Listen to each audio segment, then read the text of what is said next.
If you're like Louise, who sent me an email the other day saying, Ricky, I have so many passions and so many ideas. How do I know which one of them to pick and whether I enjoy building a business around it? Then it's probably because your week looks something like this. It's Monday, you're super fired up about this idea for a wine business that's going to involve loads of world travel, and you research that, you get really excited, only to wake up on Wednesday to remember that you love yoga and CrossFit too, and maybe a business surrounding those things will be much better than what you're doing now. But by Friday, you also realize that really fashion or maybe even food blogging is really where it's at. By Saturday, you pretty much give up. You're so overwhelmed and you end up staying stuck, doing nothing about any of those scenarios. If that rings a bell, then welcome to the world of the multi-passionates, the idea-rich people, the popcorn brain that is literally sprouting ideas and passions by the minute. I want you to know that you are amazing. It is an amazing skill. James Altucher, who if you don't know him, definitely check him out, very famous and influential blogger, said that ideas are the currency of the new economy. So you have a really valuable and potentially very commercial gift. But where you're probably getting stuck is that you're not getting traction with any of your ideas. So what I wanted to do in this video is to share a very concrete strategy or tool with you that I have successfully used with my own clients to give them clarity very early on in the process as to which of their many passions, ideas they'll enjoy most to get started with. So if you're ready, let's talk about that. But before I do that, I also want to tell you a little bit about how I have so many strategies and so much insight into this. I've actually spent the last 10 years advising both multi-passionates and those who have no ideas around career change, around transitions within entrepreneurship.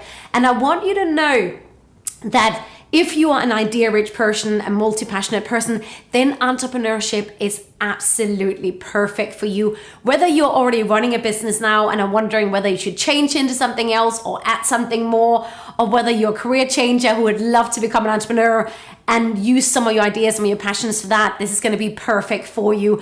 I have tons of strategies and tools. However, in this video, I want to focus on one of the quickest applicable ones so you can get started straight away and get some clarity. Does that sound exciting or what? There's something I've noticed consistently over the last 10 years with the 600 plus clients I've worked with and the thousands that I've advised via online courses or talks or these videos. And that's that multi-passionates have a real tendency to be very seduced by the idea of what turning their passionate idea into a business is versus the reality of what it actually look like. If you right now are quite fed up with the business you're running or the career you're in, then it's very easy to glorify that idea or that passion you have as to what you want to do instead.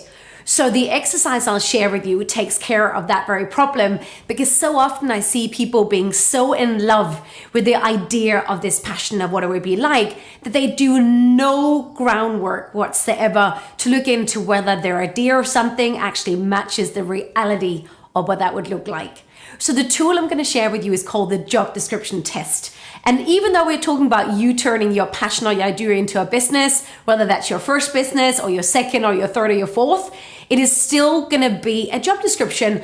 What you end up doing every day in your business is still a job description. So hence why I call it the job description test. Now, what I want you to do, so the action here is to write out in detail what your day-to-day, every day would look like if you were to turn that passion or that idea into a business. Now, I know you're probably like, Ricky, I got 500 freaking ideas or 10 passions. Just pick one for now, because you'll clearly see some front runners. And then if you want an idea for, well, Ricky, which one should I pick for now? Just pick the one you would most regret not doing. Once you've done that, then write out in detail what your everyday would look like if you were to turn that passion or that idea into a business. So who would you be exposed to? What experiences will you have? What skills will you use? What will your day-to-day activities actually look like? Write that out in detail. If you're struggling with input, then look even at job ads. So people who have those, who have those jobs inside a business, look at interviews with entrepreneurs who are doing similar things, the day in the life of. Find role models that you like what they're doing and look at what do they spend all day doing. Maybe even, interview them or ask them for coffee or anything like that. Everything you can do to get words, vocabulary, and insight into a real day in the life of someone doing that. And then once you've done that really good groundwork, then take a step back and look at, is that really the day that I would like? Is that the life I would like?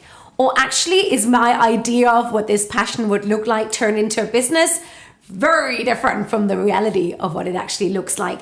Very, very clearly, would you get a hell yes or a hell no kind of feeling, which is always what you want to go for. And then you can quickly see whether you got some really good raw material to work with. And then you can potentially put a couple of other ideas through that filter, a couple of other passions through that filter.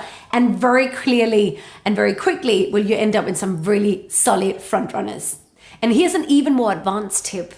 Once you might have found one or two front runners, and there's that struggle between, which one to pick, you might be able to realize you can combine those two front runners into a really unique business concept. That's how you can take this exercise even further, because the fantastic thing about entrepreneurship is you could potentially rejig that job description to just be perfect for you. So you can both use it as knowing what not to do, but also use it to clarify more what you want. I want to tell you a warning example. So I went to a networking event many years ago, and this is how I just came up with this exercise. And I met this girl who was a really super smart computer programmer.